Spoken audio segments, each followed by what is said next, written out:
Saya mau tanya Bang Muslim. Bang Muslim, ini tadi terkait masalah ulasan Bang Egy, pasal 33. Ayat 3.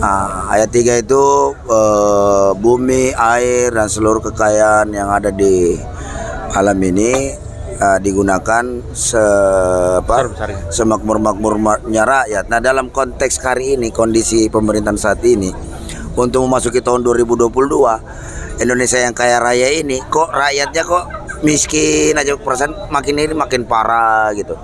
Seperti apa? Mungkin apakah terlalu banyak koruptor, terlalu banyak yang kaum munafik, murtad tadi terhadap konstitusi? Seperti apa menurut Bang Muslim?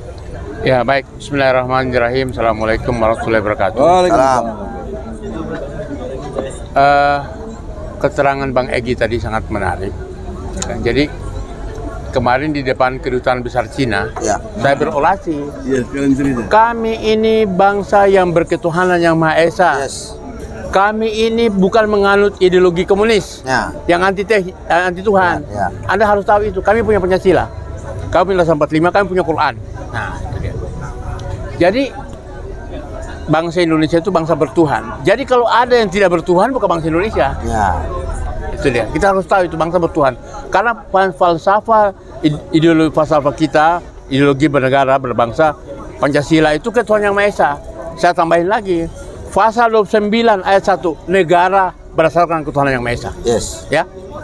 Nah, itu artinya bahwa bangsa ini selalu bertuhan. Berarti konsep negara kita mentolerir juga dong bertuhan tanpa agama. Oh, nggak bisa. Oh, nggak bisa. Nggak bisa. Ya, beda. Ada TAP MPR. Ada TAP MPR. Baik. Jadi yang bertuhan harus beragama. Orang beragama tidak boleh LGBT. Tidak boleh seks bebas. Tidak boleh narkoba. Dan lain sebagainya. Tidak boleh pelacuran. Dan sebagainya. Nah, jadi itu tadi. Jadi Menteri Pendidikan bikin bebas. Nah, itulah masalahnya kan. Itu kan bisa juga sudah dipengaruhi oleh konsep kapitalis tadi itu. Sekularisme, kapitalisme, sekularisme dan komunis. Kan itu dia. Nah, jadi kembali ke pertanyaan tadi bahwa kita melihat ya kan ulasan bumi, air, kekayaan ini ya. Bayangkan saja, saya pernah ke Papua. Bersama investor dari Inggris. Itu kan Bang Muslim putra Papua. Iya. Mau menjual udara, oksigen. Jadi oksigen ini dikapling sama dia. Caranya dijual gimana? Nah, caranya dia itu dia punya alat mendeteksi ini. Berapa jumlah oksigen yang ada di udara ini yang nanti membuat tidak terjadi pemanas global. Nah, dan itu dia jual ke Bank Dunia. Ada itu. Jadi bukan hanya sekedar menjual air dan tambang-tambang saja, oksigen dijual. Oh, jadi bukan cuma kita kemarin heboh karena COVID-19 ini kekurangan tabung oksigen. Bukan ya, memang oksigen sudah dijual di Papua. Saya berdagang di mereka itu. Nah, luar biasa memang ini kapitalis ini ya. Oksigen aja diduitin. Padahal di sini mah harus gratis. Nah, itulah masalahnya. Dijual sama mereka itu. Nah, sama kita disuruh beli, ditabung-tabungkan. Nah, jadi sambil makan boleh. Apa namanya? Udara kita jual. Sekarang itu emas itu air ini emas. Air ini kemudian diangkat, disedot, diolah, kita beli. Air punya kita. Kita yang ngolah, kita yang beli, uangnya dibawa ke sana. Hanya cuma modal dikasih masuk dalam kemasan. Kemasan. Ini gila ini. Bayangkan saja. Kalau di Indonesia itu yang gratis air sumur. Bayangkan saja ya, bayangkan saja. Itu pun tercemar. Bayangkan saja 1 liter air lebih mahal dari bensin. Iya, tanpa kita sadari ya. Dan ini kemudian tiap hari. Jadi ini emas putih air, ya kan, udara, ya kan, kemudian emas hitam itu apa namanya, minyak, ya kan, batu bara, boksit dan lain sebagainya. Kemarin satu tabung itu bisa sampai jutaan loh kemarin. Waktu kemarin gara-gara COVID-19 ini kan. Ikan itu luar biasa. 1 tahun itu ikan kita itu triliunan. Jutaan ton. Karena apa? Di daerah saya di sana, jadi Jepang itu kan alus kuasio sama itu, kuasio itu Jepang sana, di Dobo, Papua, Dobo itu kan mengalir itu. Itu ikan luar biasa. Apa Glogo? Dobo sana. Jadi itu ikan, kemudian ikan itu dicuri oleh kapal-kapal Cina. Nah, makanya kemarin, jadi Cina itu ideologinya membolehkan mencuri barang orang. Makanya kita tolak ideologinya gitu kan. Kemarin kita kedutannya disegel. Jadi Cina Sama tidak emak-emak. mengenal hal haram ya? Nggak ada Cina Nggak ada, haram. yang penting kenyang. Kenyang. Ah, iya. Dia kenyang, dia rakus dan dia menjajah. Oh gitu ya. Ah.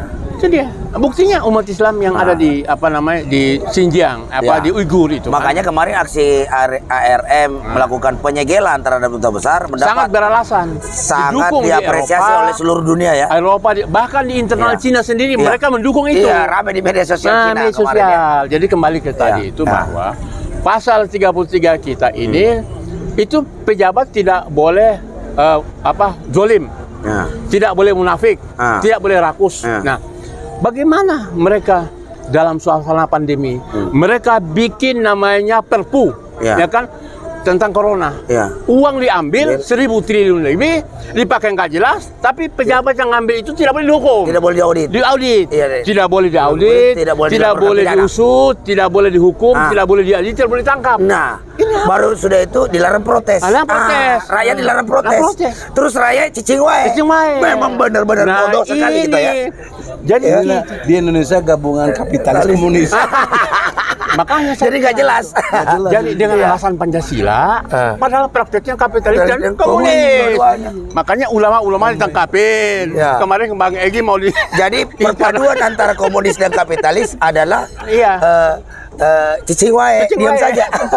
Rakyat dibikin bodoh, kan itu dia. Iya, kan? iya, iya. Kalian nggak boleh ini level sekian. iya, iya, iya. Kayak sekarang ini kan, kemarin level sekian, Iya. level 3, level 4 kita semua nggak boleh keluar rumah. Cina masuk, Iya. pekerja Cina masuk Iya, ke sini. bawa virus lagi.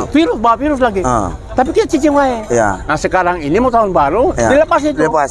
Nggak pakai level-level, Iya, iya, iya. tidak ada bebas. Nah, Gimana? kembali tadi Bang, yang masalah apalagi tadi setelah bentuk Perpu, pemerintah kita kan jolimnya kan di situ. Ya.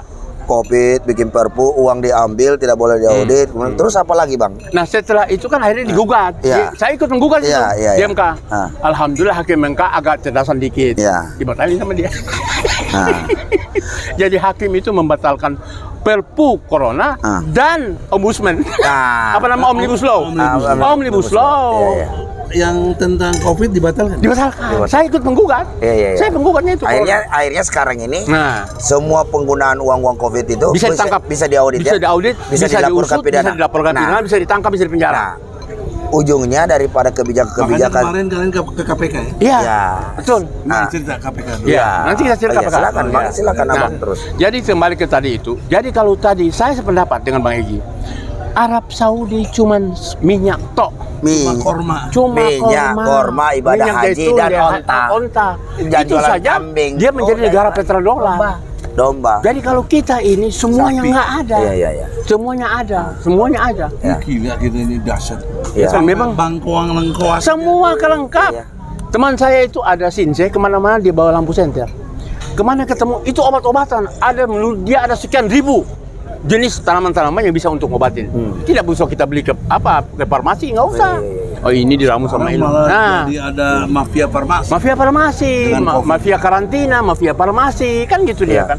Kemudian mafia PCR, mafia antigen, Nah. mafia vaksin. Nah, Kemarin kan akhirnya dan itu semua adalah kelakuan daripada pejabat dan keluarganya, pejabat kroni-kroninya ya. dan keluarganya yang rakus, Ya. yang kapitalis tadi itu yang hedon, Ya. yang hedon. Yang menarik PBB statement terbaru apa?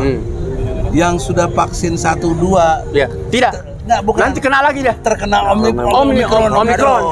Jadi Apa gunanya vaksin? Apa gunanya? Makanya itu tadi. Nah, ini rakyat tidak boleh takut, harus cerdas. Yes. Kita kemarin diisolasi nggak boleh sholat, Ya. nggak boleh Jumat, bulan puasa nggak boleh. Nggak boleh Ini ngerapkan semua sapi. ini pembodohan ini. Pembodohan. Nah, kita lawan itu, kita lawan. Nah, jadi pasal 33 Kalau kita harus dilawan nanti kena pasal hukum. pasal bagaimana? Emang dia yang jamu keselamatan kita apa kalau kita ngelawan dia? Iya. Kita lawan lah mandatori kemarin, kita lawan mandatori vaksin kemarin. Kita tantang berdebat sama Kementerian Kesehatan kemarin. Iya. Ya kan dalam demo dengan ibu-ibu mak-mak tanggal 22 kemarin. Sekarang itu ada kebijakan menarik nih. Nggak tahu saya baca di mana itu. Jadi setiap pegawai negeri, nggak tahu provinsi mana itu saya lupa. Setiap pegawai negeri di tingkat wali kota, kantor gubernuran, wali kota itu diwajibkan satu orang mencari 6 Iya. tetangganya lingkungan untuk Multi-level, divaksin. multi-level. Iya, jadi kayak multi level aja nih. Iya. Jadi vaksinasi murni. Nah kemudian selama ngeri lagi sama anak-anak sekarang. Bukan Nah, hanya itu yang nggak mau diubur sampai kena ke genteng-genteng itu Nah. bagaimana? Listriknya dimatikan sama dia. Nah, Iya. dan diubah. akhirnya kan semuanya ini kan terungkap Ya. bahwa ternyata kan bisnis PCR itu ternyata pelakunya adalah pejabat.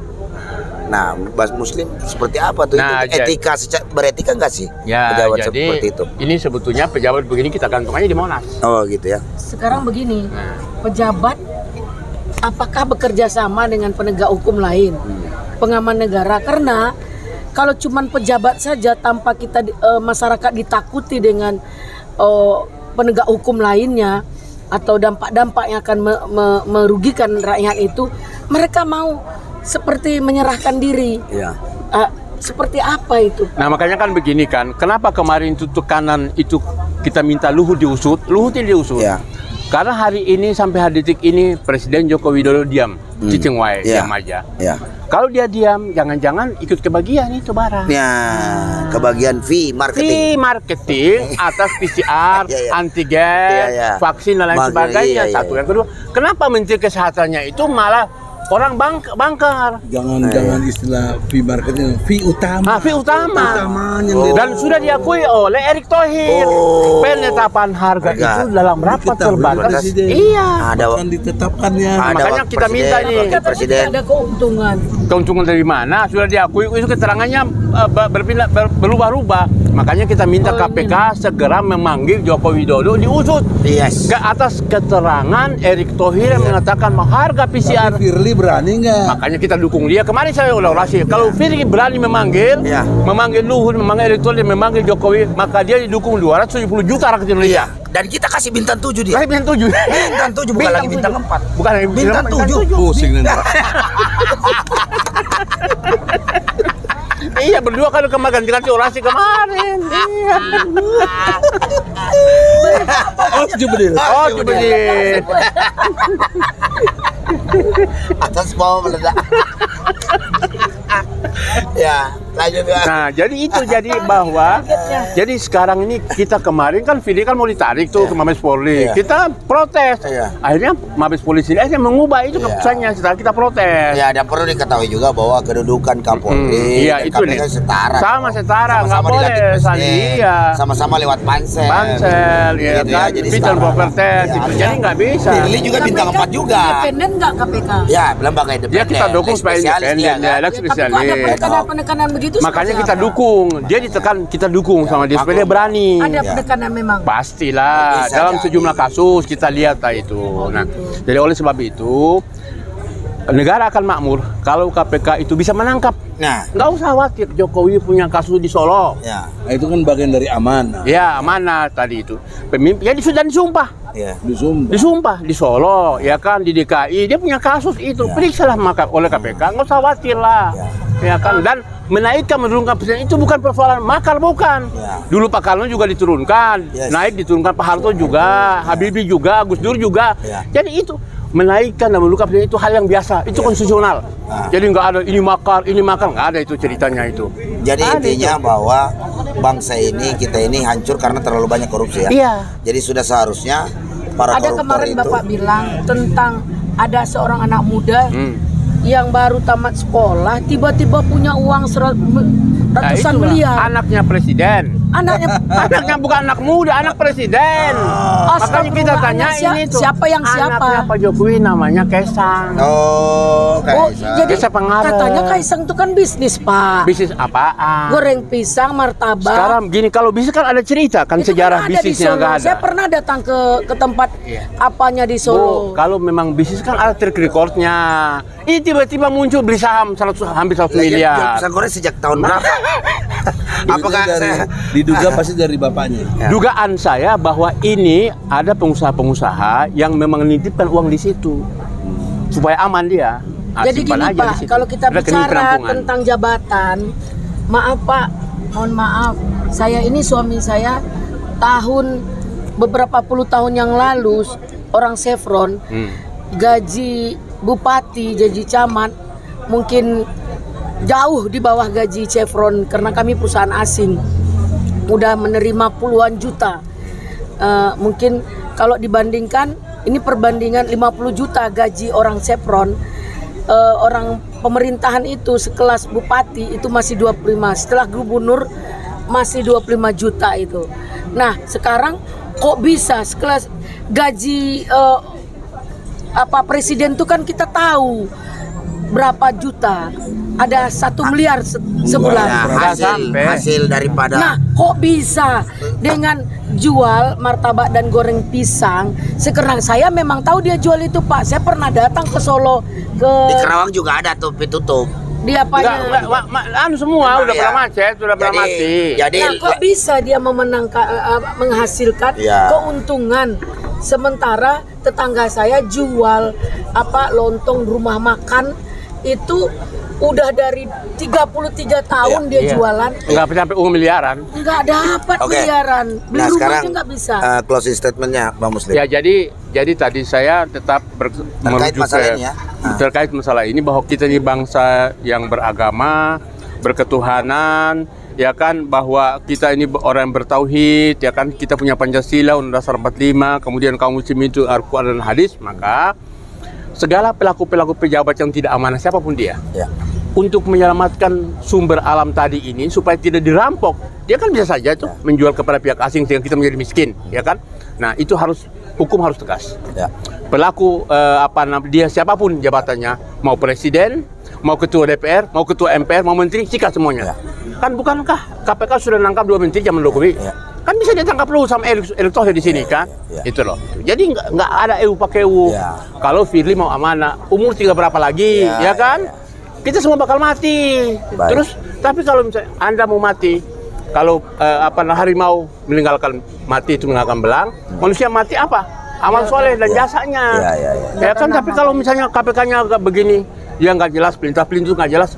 Ini sumber alam ini nanti dirampok, tidak ada. Tapi kalau KPK tegas, pelaku terutama dalam persoalan PCR, antigen, ya kan, vaksin dan lain sebagainya, yang berbisnis itu adalah pejabat, anak-anak pejabat tangkap dan sikat.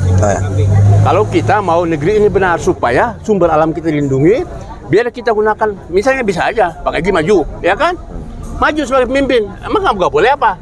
Ini sekarang PT cuman 20%, ya kan? Itu harus dinolkan. Harus dinolkan sehingga semua ini punya kesamaan, undang-undang itu punya kesamaan yang sama, punya hak dan untuk bisa mencalonkan dan dicalonkan, kan gitu. Pasal 27 ayat 1. Pasal 27 ayat 1, memilih dan dipilih, kan itu ya, kan gitu loh. Jangan dia lagi partai. Saya sudah bilang partai-partai korup itu minggir, kan itu masalahnya kan, itu loh. Begitu juga kader-kader partai yang korup minggir, kan itu ya. Kita misalnya nih, Golkar punya ketua masuk penjara, Demokrat punya ketua masuk penjara, ya kan? P3 punya ketua masuk penjara, ya kan? PAN juga begitu. PAN punya ketua masuk penjara. Nah, ketua PDIP Demokrat juga dulu. Nah, itulah masalahnya. Demokrat juga dulu pernah kan, waktu Anas kan? Iya. Jadi, Jadi itu tadi kesimpulan saya bahwa kalau kita bangsa ini ingin maju, berkembang, sehat, jujur, pejabatnya harus jujur dan amanah, tangkap itu. Kita perlu perbaiki dengan memulai dari perlakuan pejabat. Berarti slogannya berani jujur hebat. Berani jujur hebat. Tidak berani jujur tidak hebat. Gitu. Oke, para pemirsa Egy Sujana Mastal Channel dan PPMI Center Channel, juga channel-channel lain yang nanti dapat berkontribusi dalam tayang ini, bahwa kesimpulan dari pembicaraan ini bahwa terkait masalah kekayaan negara kita yang melimpah ruah ini, yang belum mampu dinikmati oleh seluruh Indonesia, sejatinya karena perilaku korupsi, kolusi, dan nepotisme, serta masih banyaknya pejabat-pejabat yang tidak memiliki etika sebagai pemimpin. Dia pejabat, dia juga berbisnis. Nah, tentunya ini sebuah perilaku amoral bagi seorang pemimpin yang tidak boleh diteruskan begitu saja. Karena sejatinya korupsi itu adalah the real teroris. Ya, betul. Korupsi dan para koruptor itu adalah musuh rakyat Indonesia. Korupsi dan koruptor itu adalah musuh alam semesta. Maka dari itu, mari kita sama-sama lawan korupsi. Siapapun itu, mau pejabat paling tertinggi di negara ini, rakyat harus bangkit melawan, karena kesejahteraan kita banyak disunat oleh para kaum-kaum koruptor itu untuk kepentingan dirinya, keluarganya, dan kelompoknya, serta partai politiknya. Maka dari itu, ayo rakyat Indonesia, bangkitlah melawan. Kita berusaha mewujudkan cita-cita proklamasi bangsa kita menuju negara yang sejahtera, adil dan makmur, serta berkeadilan sosial bagi seluruh rakyat. Dan jangan lupa diridhoi. Dan saya tambahkan lagi, stop ya kan stop menuding ya kan gerakan-gerakan yang kritis kepada pemerintah sebagai gerakan anti gerakan intoleran ya kan, gerakan yang dianggap fundamental dan gerakan melawan negara. Iya, nggak ada itu. Yang kami lawan itu adalah kejahatan para pejabat. Yes. Ya, dan itu musuh kami. Nah, itu. Dan jadi sekaligus membebaskan teman-temannya ditangkap itu. Ya. Lahirnya hukum karena politik. Jadi dan hukum dipolitisasi. Untuk kepentingan politik. Jadi hukum ini dilakukan dengan kepentingan politik. Betul. Kalau hukum kita lemah, berarti negara kita dobrok. Betul, bobrok. Karena kita tahu panglima tertinggi itu adalah hukum. Iya. Nah, penegakan hukum tidak ada dengan kepastian hukum. Masyarakat mau seperti apa? Dan dalam hal ini satu dalam penegakan hukum yaitu seperti yang disampaikan oleh Pak Daeng, Bang Egy, semuanya adalah meningkatkan keimanan dan bertakwa. Iya, betul. Kemudian moral dan etika harus ikut. Sebut Nabi Muhammad. Sebut Nabi Muhammad. Karena semua agama pasti memberikan petunjuk bahwa kebaikan dan kejujuran adalah utama dalam kehidupan. Betul. Hidup bermoral, hidup beretika, negara akan selamat, sejahtera, dan rakyat semua mungkin tidak akan seperti ini. Dan ini pertanggungjawaban kepada para pemimpin untuk hari akhir. Betul. Karena pemimpin yang terakhir masuk surga kalau tidak dapat mempertanggungjawabkan kepemimpinannya untuk rakyat yang menjadi rakyat yang terzolimi. Penegakan hukum harus ditegakkan dengan panglima tertinggi adalah hukum, jangan dipolitisir dengan taktik politik yang busuk. Ya. Allahu Akbar. Oke, terima kasih Bu Eli, terima kasih Bang Muslim, terima kasih Bang Egy Sujana, Amin. juga Ibu Devi dari Riau, terima kasih sudah berpartisipasi dalam acara podcast bareng kita ini kali ini. Sekaligus kita ucapkan sampai jumpa lagi. Semoga apa yang dibahas hari ini bermanfaat untuk agama, bangsa, dan negara. Amin. Assalamualaikum warahmatullahi wabarakatuh. Hidup rakyat Indonesia.